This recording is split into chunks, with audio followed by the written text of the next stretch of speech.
Hello and welcome to the Next 100 Days podcast. My name is Graham Arrowsmith. And my name's Kevin Appleby. And today, Graham, we're going all the way to the University of Bradford. An alma mater of yours. So tell me more. Yeah, it's a brilliant university and one that's recently had some great success, but I'm sure we'll find out a little bit more about that in a minute. But today we've got Dr. David Spicer with us. David, welcome to the Next 100 Days podcast. Thanks, Graham. Thanks, Kevin. Delighted to be with you. You are you've been at the University of Bradford for a few years, but you didn't start life there, did you? No. So, I had an original career in the retail sector. So I did the classic thing, and I went to university. I studied geography actually as an undergraduate. I then needed a job, so I got a graduate traineeship for, well, it was Kingfisher Group in those days, but got my placement in Woolworths. So I worked in Woolies for, which is a business I have to explain to my students who they were and what they did these days, unfortunately. Nobody's going to accuse you of being a millennial when you mention that you work for Woolies, let's face it. Well, I very rarely get accused of being a millennial at the best of times. But yeah, so worked in store operations, which is a pompous way of saying I ran a shop for a couple of years, and had a secondment in the HR department, and then left to go back to university to study my master's, and basically went native. Right. I kind of stayed in the sector ever since.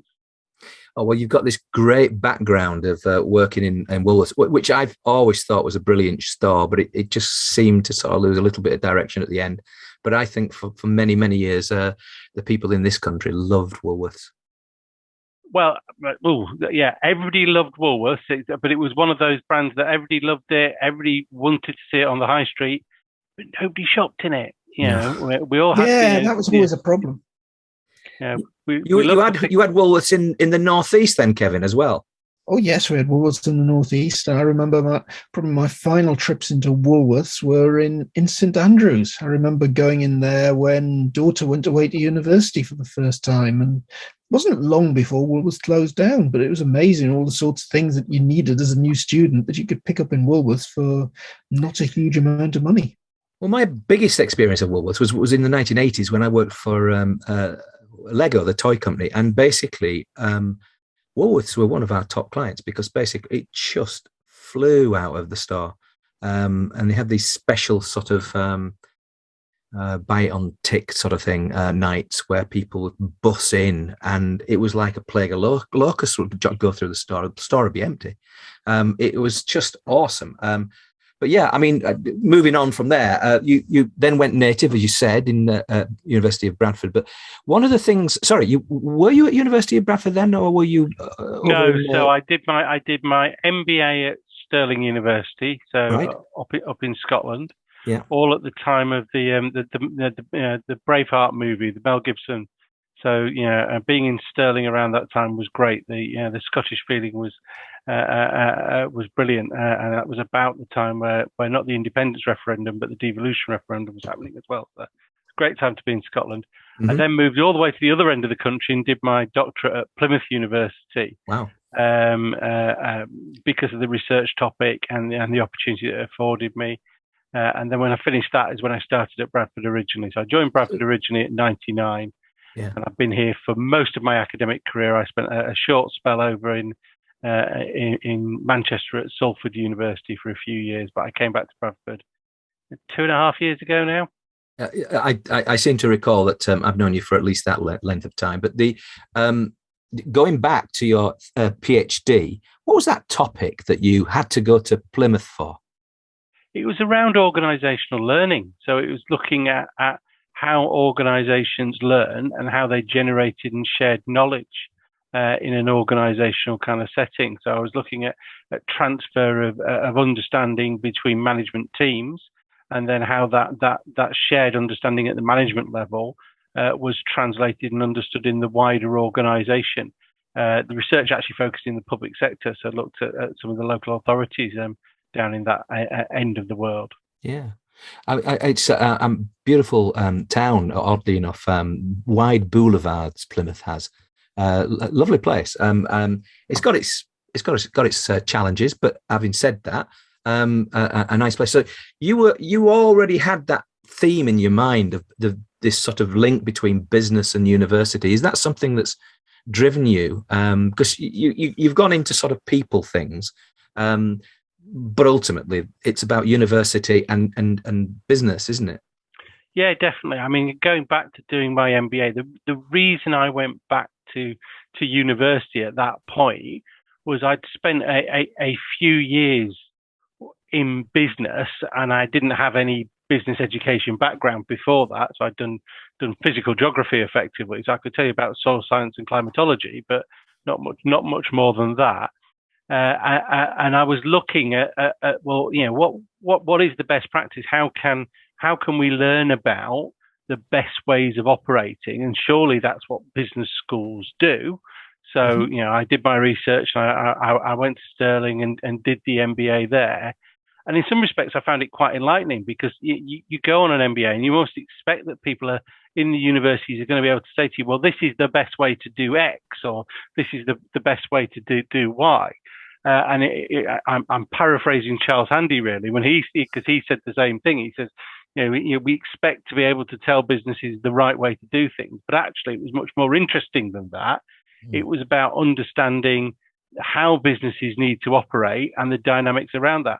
And I think I've always had that kind of a foot in both camps ever since. I think in some respects I joke with colleagues and say it kind of makes me a bad academic, in the sense that I come at it from a management perspective. I am the person that wants to know how this works for managers, and that's always driven my career. I'm loving this, David, because I'm coming at this from being a management consultant and loving all the business theory, but the theory's fine until you end up in the client trying to actually implement it. So my bit has always been trying to work through the methodology to say, okay, I want to implement a balanced scorecard or something like that. There's a load of academic theory about it, but how do you actually do this in practice with the business? So I'm really loving what you're saying here. But that's the challenge, and that's the challenge for a lot of students. So we can teach principles, and we can teach theory, and we can teach those quite easily, because you can explain the balanced scorecard, you can explain how a scorecard is constructed, you can explain the logic of that, but the politics and the kind of the dynamics of making that work in an organizational setting and actually finding the kind of the right content for a scorecard is much more challenging. That's Absolutely. why I've always been advocating, we need to be in universities as applied as we can be. You can set an essay for students that says to them, well, explain the principles of the balanced scorecard. Yeah, great. And they can demonstrate their understanding. To ask them to go to an organization and work out, the best way of implementing the balanced scorecard in that organizational context allows them to show a much more critical understanding of those ideas, which is good for us. But it also means they're really thinking through the application of the ideas that they're learning about. You're going to have Kevin in fits of. I mean, it's going to love this. It's a bit. It's business porn for Kevin. It's you mentioned balanced scorecard. You might as well be talking about Sam Fox, but or that dates me a bit. That but does the point, date you, Graham. Yeah, man of the 70s. Well, I love the idea that you can, launch students into business, and they come back better for you. That's what happens, isn't it? Yeah, definitely. I mean, going back to very early on in my academic career, I did the research with our students, and I looked at their approach to learning. I looked at their academic attainment, and I looked at their kind of graduate outcomes. And the students that had spent time in their degrees in business, so the students had done the placement year, outscored on average the rest of the population. They got better outcomes, they got jobs quicker, and they kind of, they performed better in their kind of academic kind of studies in their final year. And that's because they got the application bit in a way that they hadn't done previously. Are they a special type of person, or is it just any? Is there anything else that you noted about these students? Because I mean, as you probably know, I had a student from the University of Bradford And she's actually been on this podcast, Kevin, you know that, Veronica Nishtik, who basically what I met effectively under David's guidance, really, because effectively I was met by the university, and Veronica became like not so much of an intern, but somebody who did some work for me during the summer. She did a remarkable job. And to the day, my wife and I still go and meet her and have dinner with her and so forth. She's a lovely, lovely girl. But the point is, she had such a drive to do well, and I think there's something about the getting some experience in business. I don't know. Is it a particular type of person, or do your students just rise above simply because they've had that experience? Is it? I'm not quite sure. Is there anything else to it? It's a combination of factors. So that drive to achieve, that achievement motivator, absolutely, that is key. Those are the students that are going to be self-starting, like Veronica. They're going to go out there. They're going to find those opportunities, and they will do well. Mm. Other students need more support and encouragement to get them to that point, because they're not as confident. They're not as well prepared. They haven't got that kind of experience, and so we build that into the program to kind of help them with that. And to kind of help them overcome those hurdles. I'm minded of a student from last year that I supported on his final year project, a similar kind of model to you had with Veronica. And he was really quite nervous at the start of that process about, who am I to tell this business what to do? And I said, well, firstly, you're not telling them what to do. Don't build your part up too much. You're offering them some advice and guidance under clear constraints. But he got into it. He worked on that really well. He listened to the feedback. He used the support, which was me and kind of colleagues, and he delivered a piece of research for the business that the business found useful. They didn't find it the most compelling piece of research, but it was definitely a piece of work that was valuable for them that they wouldn't have had otherwise. It confirmed some assumptions and helped them with their thinking. But for him, that was massively transformational. So, you saw his confidence grow over that process. You saw him go from somebody who was quite timid at talking to the business to somebody who was very happy to kind of work on that basis. And then when I spoke to him in the summer, and I said to him, how are things are going? He said, it's great. I've got a graduate job. And it's basically down to that experience, because every question that they asked me, I was able to answer it out of the experience of doing that project. And that's why we do these things. It's valuable for you businesses, but it's massively valuable for the students, because it forces them, I can't think of a better word, encourages them, if we're better, to take the learning from the course and think through the realities of actually applying that. Yeah. And that is really interesting. I've been involved on the other side of the fence, David, in graduate recruitment into consultancy businesses. And a number of years ago, and I ran, it's nearly 20 years ago now, I ran the graduate scheme for management accountants coming into PwC's consulting practice. And certainly trying to find anybody that had anything like that kind of practical experience that could demonstrate things well in a competency-based interview was really unusual. Mm. Yeah, and I think we've got better at that as a sector. I think there's a lot more of that out there these days, but it's convincing students of that as well. So I mean, it's possibly a little tired as a line, but I use it every induction and every chance I get with them. If the only thing you get out of university is a degree, you've massively wasted the opportunity. Please make sure you get the degree. You've definitely wasted the opportunity if you don't get the degree. But if all you get is the degree, you've kind of missed the point. You haven't, got involved in all those value-add activities, all the things around that, that is about building on that knowledge, about transferring that experience, and that makes you compelling to an employer. Now, that's why we do these things. You have another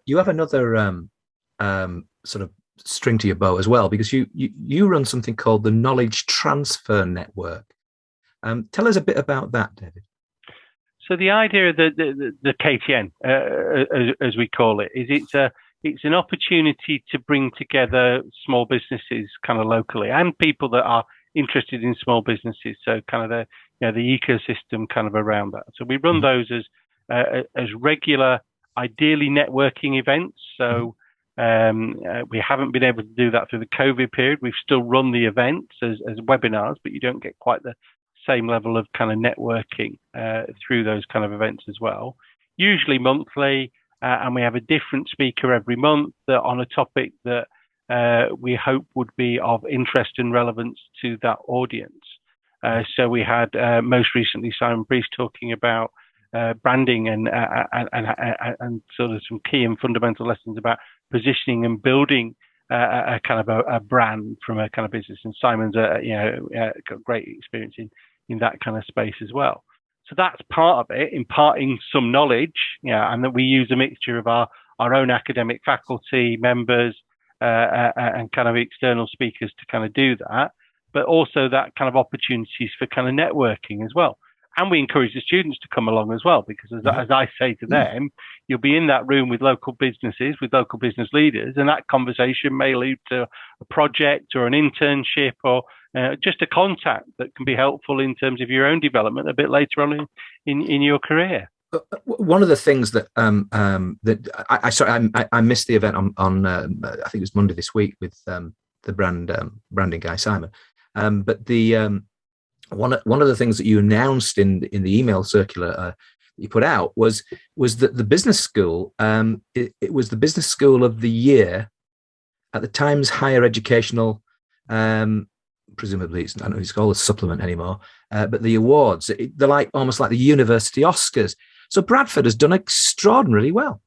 Yeah, no, we're delighted with that. I mean, that's based on a number of things. So we've got new programs in fintech and AI and data analytics that are meeting a kind of real need and kind of driving kind of forward in that kind of space and kind of demand for that as well. Yeah. We've done a lot of work in terms of supporting our students through things like our career booster program, so helping them get employability and kind of skills outside the kind of the normal kind of classroom kind of environment, and for some of the work that we were doing around supporting small businesses over the COVID period. So we ran a whole other set of webinars that were just about, these are the issues that businesses are facing, and an opportunity to kind of come together and discuss those.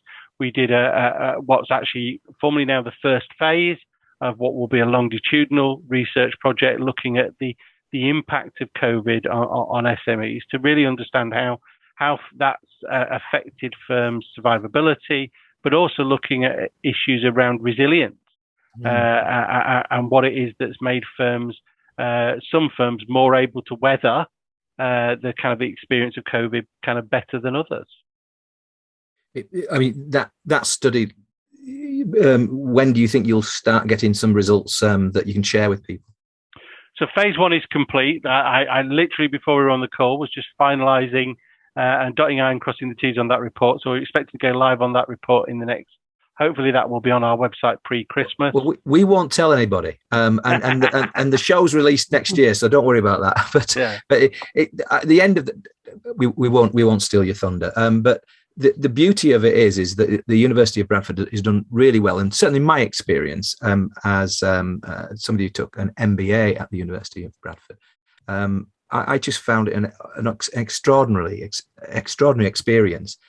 I really like the way in which you characterize the experience of being at university. It's not just about the degree; it's about the other things as well.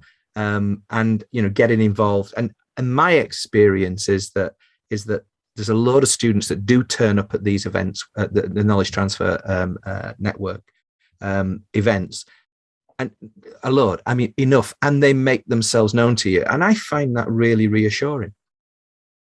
Yeah, it's great to see that, and I love it when I'm stood in the middle of that room and I'm looking around the room and the students talking to businesses and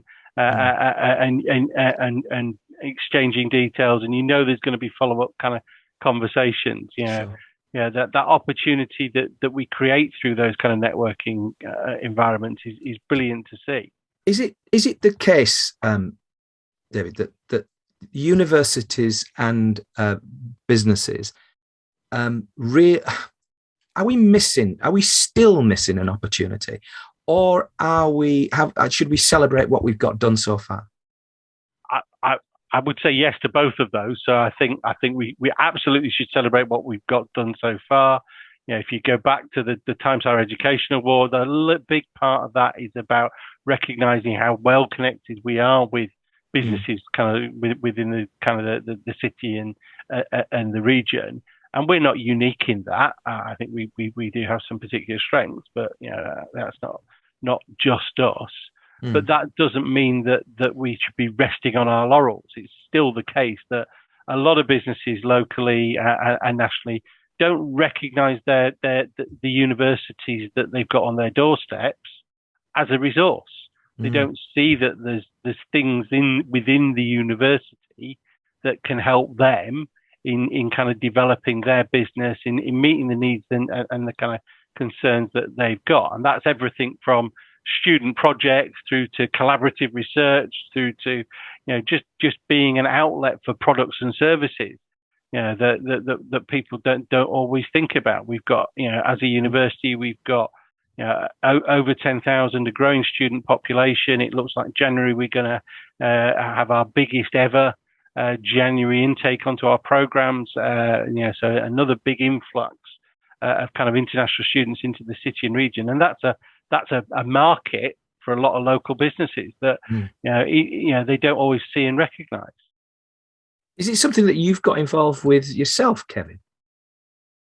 Well, there's something interesting here that we're doing as part of Grow CFO. We're doing a lot of research of our own, and it's suddenly put a light bulb on that says, hold on a minute, we're doing a lot of this research about what makes a good CFO.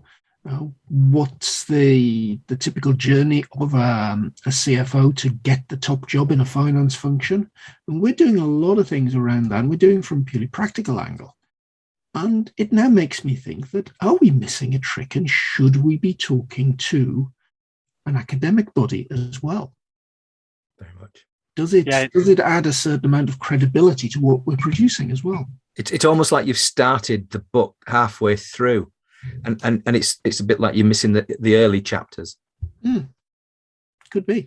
Yeah, there's potentially a tension, but those tensions are usually resolvable in the sense the academic drivers and the commercial drivers of research don't always align. But actually, that's never been a big issue. That's more, from my experience, been about accommodating the two perspectives so that we kind of meet kind of each other's needs.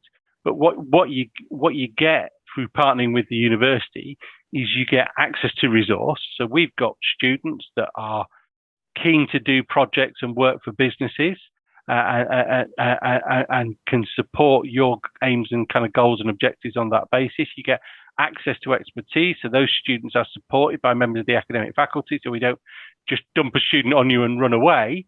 They're there with that kind of mentorship and kind of support from an academic kind of perspective as well.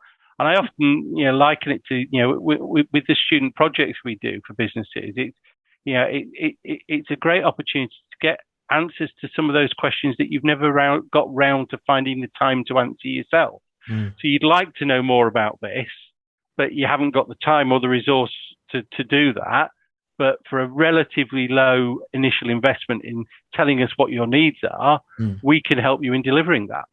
Yeah, and there's another angle there these days, David, that the white paper is a very powerful document that if you as a business can produce a white paper that's seen as a bit of thought leadership on a key area that you're working in, then that's something you can go and shout at in a major marketing campaign. You can shout about on LinkedIn. You can run webinars about it. There are all sorts of angles. And I think an awful lot of businesses miss out on the opportunity. The big four accountancy firms are really good at it, and some other people in that sort of area. But I think it's something that a lot more businesses can use. Definitely. And I suspect a general way of selling themselves. Yeah, and people probably look at some of those examples and they'll see that PwC or whoever has done a report in partnership with whatever university that might be, and go, oh, they've probably paid a lot of money for that. And they may have done, depending on the scale and the nature of the research. But actually, there are lots of models out there and ways of kind of accessing the resource. And for small businesses, the models that we've got linked to students' programs are very cost effective. The cost to those businesses is time. You need to invest a bit of time in setting the project up and supporting the student while they're doing it. But there's no, way for students doing that for their dissertation, there's no financial outlay as part of that.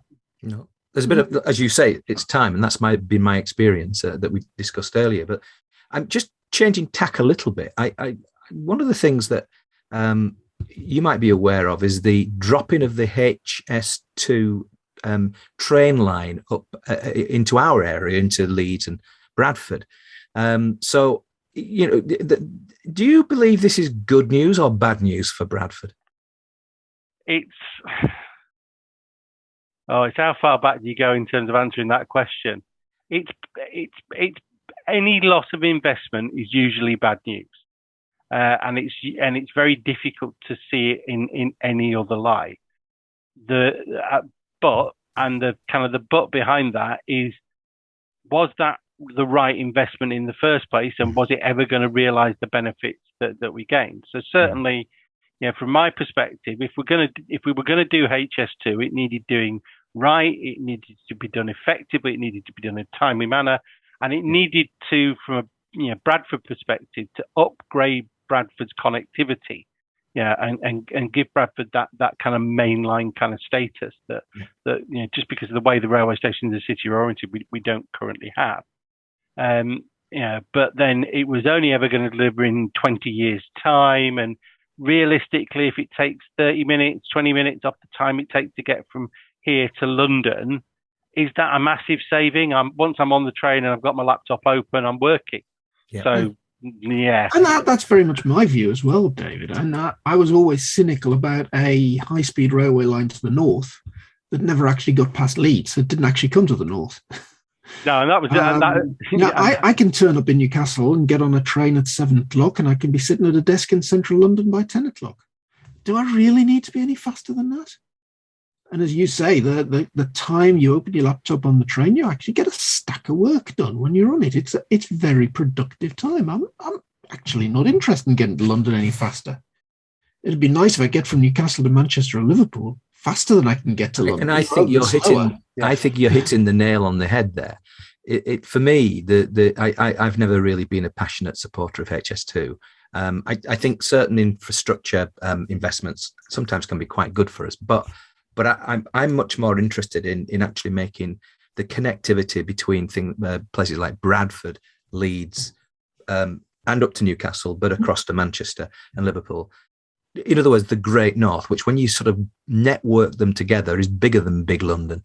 At the end of the day, it doesn't mean to say they will replace, but boy, we can do a lot more business because of better connectivity, whether that's by car or whether that's certainly by train.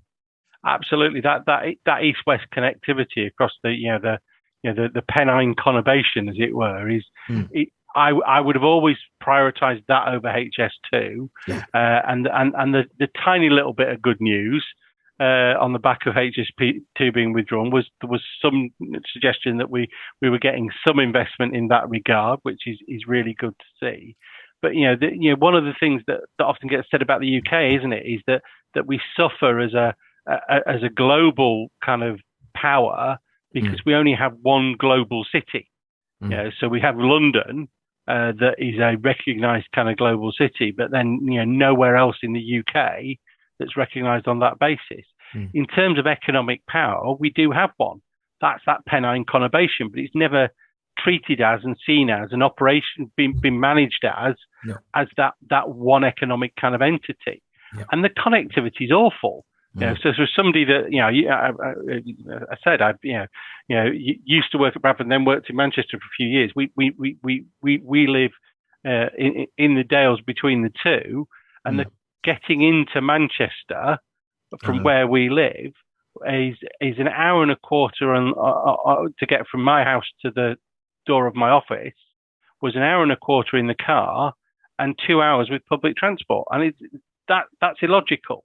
That it takes longer to get to an office in a city centre with public transport than it does in a car. That says that the connectivity is just not right. maybe the answer is to make it harder to get to Bradford.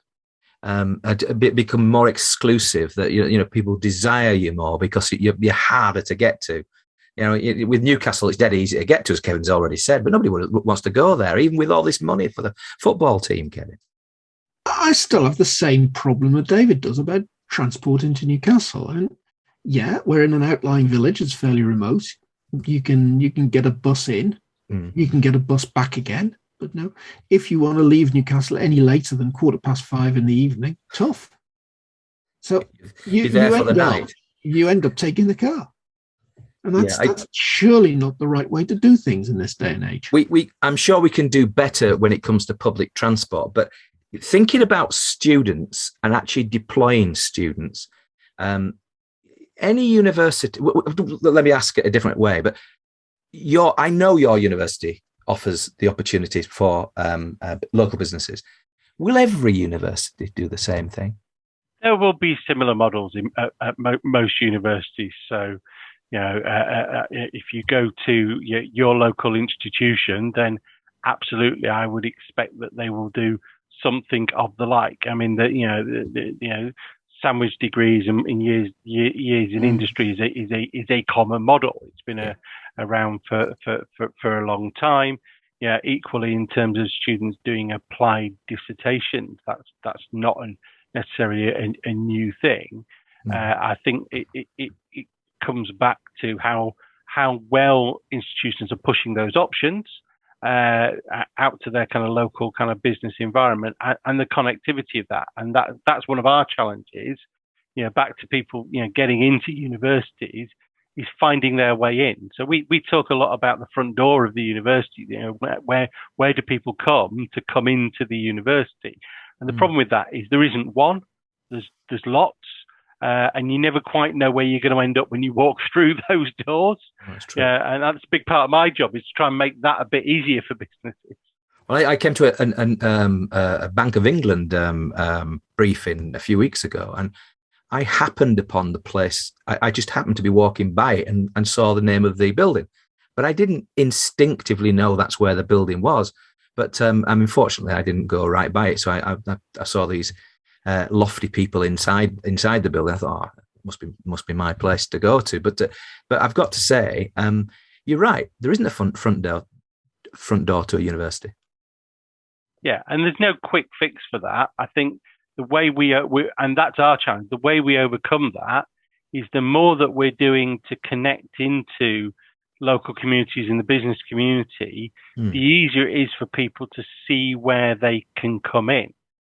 So, one of our aspirations, I think you probably know this, but the business school relocated to the city centre campus just over 2 years ago. Yeah. One of our aspirations for that was to be better connected institutionally, but also for the business school to be a hub at the centre of the city campus and a focus for businesses coming into the university. That's been delayed a bit by COVID, but that hub and that focus model is still there. And we're in the process of setting up space that is space within the school that allows businesses to come in. And even if you just want to come in and use it informally and just have a space to sit and have a meeting, that facility will then exist. And that makes makes the space a bit more permeable for kind of businesses, where often people will walk around the campus and they go, well, that's for students, it's not for us. One of the things that your research interests, David, cover, if you like, the study of learning and the change in organisations. Something called strategic adaptation. Not 100% sure what that is. Kevin will know. Organisational learning. You've got a clue, Graham. No, you haven't got a clue. No, I studied at Bradford. I should know what that means, but I've got no idea. But David will tell us. Change agency and leadership, relationships between individuals and organisational learning, relationships between learning, motivation, effectiveness. You've got a lot of interests, but basically, if you boil all that down, it's this thing between learning and organisations, and strategic adaptation, which I'm not sure what that means. Well, to answer that one, so that's about how well firms respond to changing business environments. So strategy is essentially a stable concept. isn't Right. it? But we know it isn't. Yeah, all strategy emergent to misquote I think Mintzberg. But when we're faced with changing business environments, a key differentiator of a firm's ability to cope with changing business environments is their extent to which they're able to adopt and adapt what they do to that kind of principle. So that's where that idea comes from. Right. And it's then about your capabilities as a firm around kind of transformation and kind of change. And there's a lot of things that then feed into that. So with the research we've been doing in COVID, looking at small firms, the kinds of things that support firms in being more adaptable are previous experiences of shock and crisis. It's fairly obvious when you say it, but the research evidence backs it up. So if you've been through a difficult and challenging situation, you're more likely to be able to kind of respond to that kind of accordingly.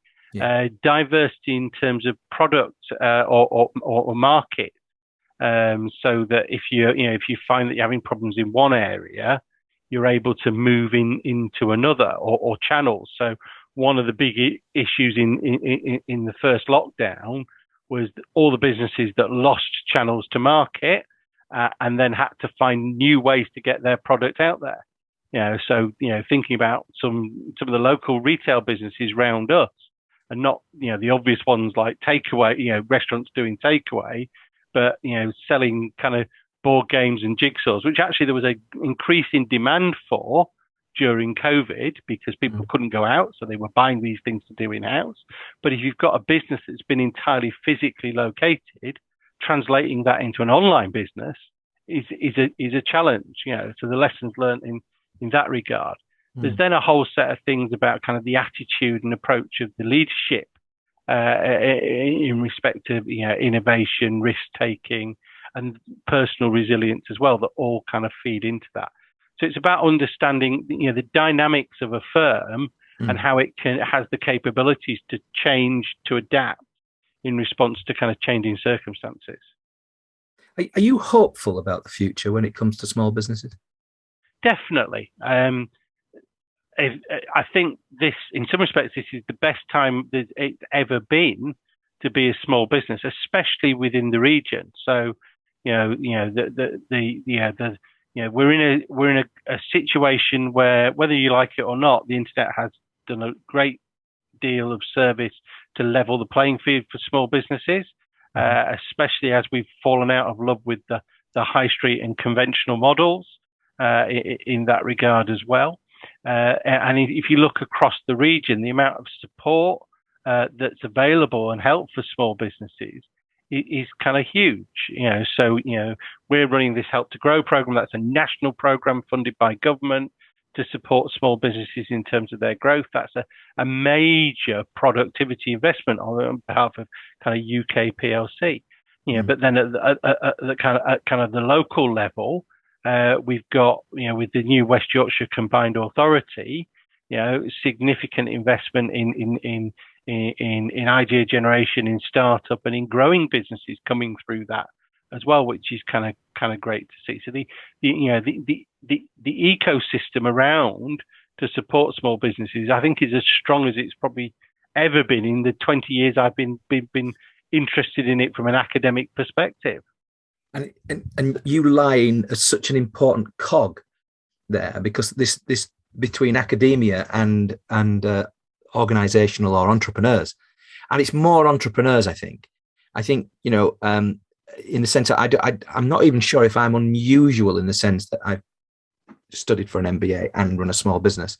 I would imagine most small businesses just don't have that. They'll have people who are gifted and brilliant, but not necessarily had a taste of academia, and the ability that, if you like, your side can actually reach out and support those businesses has got to be good news. Yeah, definitely. I think you're not unique, but certainly exceptional. So I can think of other people like yourself that have done both and actually found that kind of valuable and kind of useful. Yeah. And certainly that what the MBA gives you in terms of that rounded understanding of business for anybody that's looking at growing a business. That's a really powerful kind of starting point. It doesn't give you the answers, but it helps you know where to look. That's how I always describe it. Yeah, very much. And Kevin, what's your opinion of university and business life? Is it something that you feel you're going to get more involved in, maybe with Grow CFO? I think it's a very interesting area because learning is a space that has changed rapidly because of the internet. And we're offering stuff through Grow CFO that might be starting to intrude into some of the spaces that David's MBAs might have traditionally offered. But an interesting one that's coming up is LinkedIn and LinkedIn Learning. And actually, that was going to be my question to David, taking the flip side of looking at that resilience and the internet emerging. What sort of threat do you see the internet and big organizations like LinkedIn suddenly moving into the academic space? What sort of threat do you see that to you?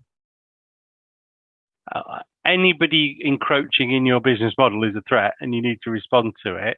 I think there is enough demand and desire for different sorts of learning and education that actually there's space for different kind of models. So the kind of thing that university offers in terms of accredited programs and accredited degrees that lead to qualifications that may or may not be linked to professional standards, but increasingly are. So a large proportion of our portfolio has those kind of undercurrent kind of professional standings. Is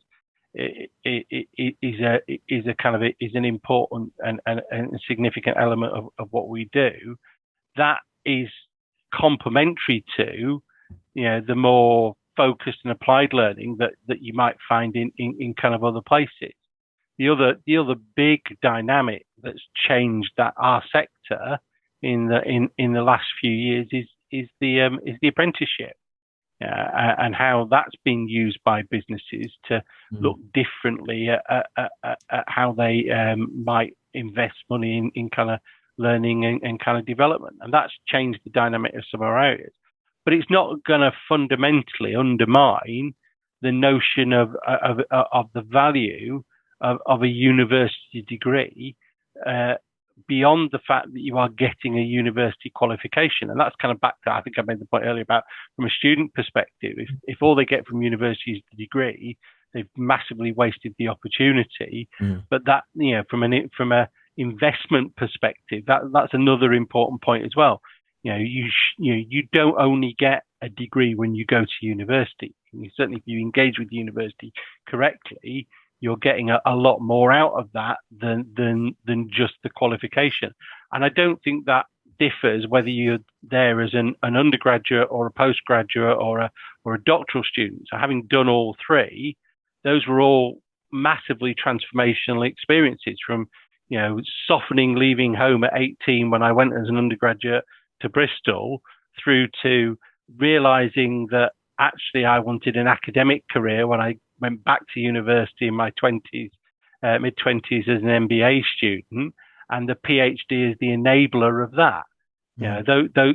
Those are significant kind of life events, and that's what universities should be providing.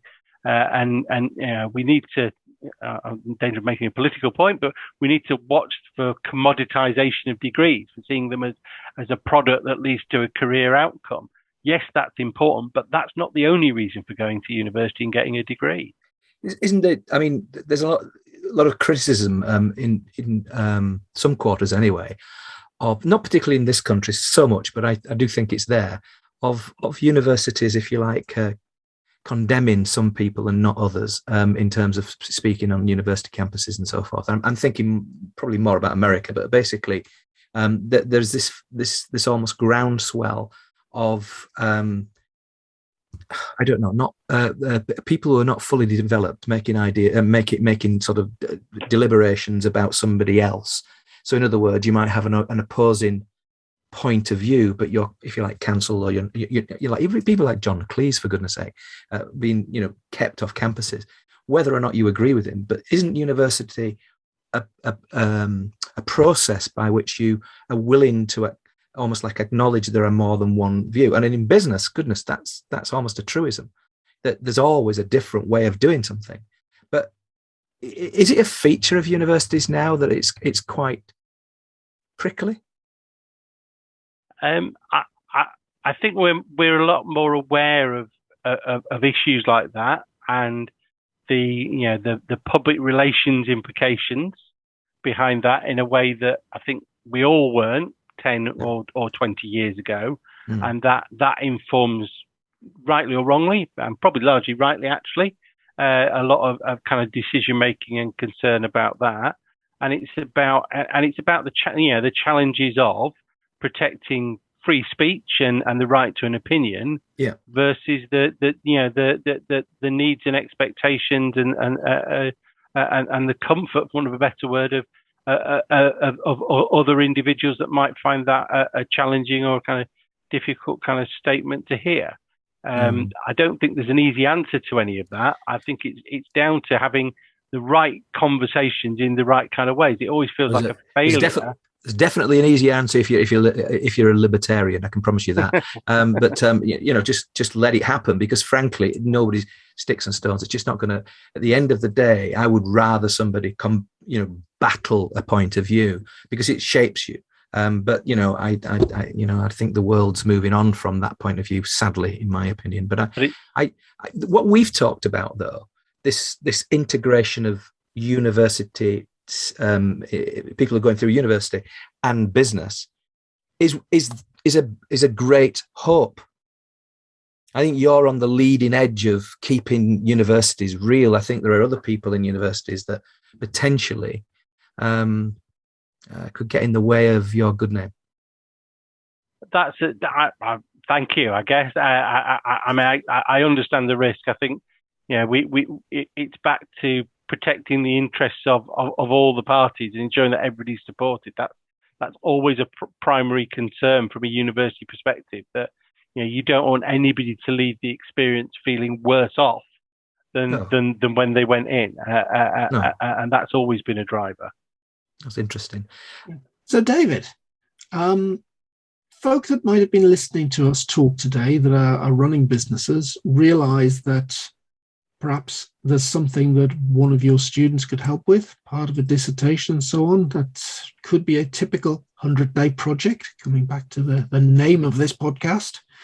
Now, how would they go about getting in touch with you or the university to find out whether there's any mileage in taking that forward? The quickest and easiest way is probably to contact me direct. So if you Google David Spicer, University of Bradford, I come up quite quickly. Or it's d.p.spicer@bradford.ac.uk. If people are interested in finding out a bit more about what we do, our business and community pages give an overview and talk about the student project KTN and some of the other things that we're involved in as well. And again, if you when did Google become a verb? But it did, didn't it? So if you search business and community university in Bradford, in all likelihood that'll bring you straight to those pages as well. And others, and other cities and other universities, because to be honest with you, our listeners will be up and down the land and perhaps in other parts of the world. So from that point of view, it could be somebody listening in India, for instance, that might be just interested in the whole concept of working with their university. Yeah, so I would say reach out to your local institution. If you're in India, your IIM, the IIMs have a great tradition of applied work and research. So I'm sure you will find like-minded people there. David, you've been an absolutely brilliant guest today on the Next 100 Days podcast. No, brilliant. Thank you very much, both. I've really enjoyed the conversation. Thank you.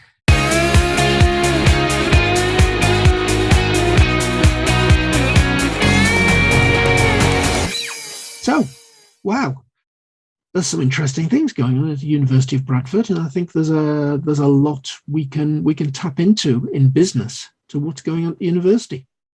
Yeah, David's a pivotal person within the university, along with a few other people who make things happen there. But it's not just about the University of Bradford. Much that I love the place. I think they do some fantastic work and some great students there and great leaders. But the the thing is, every university somewhere will have a David's equivalent, and they'll have the opportunity of having conversations that could help develop your business, even if it's part of a student's dissertation, where they do a project that, frankly, you're too busy for, but they do it. And if it's up to the kind of standard that I received from Veronica when she worked as a student alongside myself, then you're going to be mightily pleased that you took that decision. And it leads on to other things as well. In her case, that she came along and did some work during a summer for me. And one of those things, by the way, was actually working with QuickBooks. And oddly enough, I think, she might not agree to it, but I think that actually triggered her interest in PwC. So it wasn't just the idea that she was working. Other accountancy solutions are available. Well, yes, I know, but at the end of the day, it must have helped rather than hindered. So yeah, I mean, it's been a really interesting canter through all the things about university and organisations, and getting the two groups together. It has. So yeah, some really interesting food for thought there, Graham. Well, today I've been Graham Arrowsmith. I've been Kevin Appleby. Goodbye. Goodbye.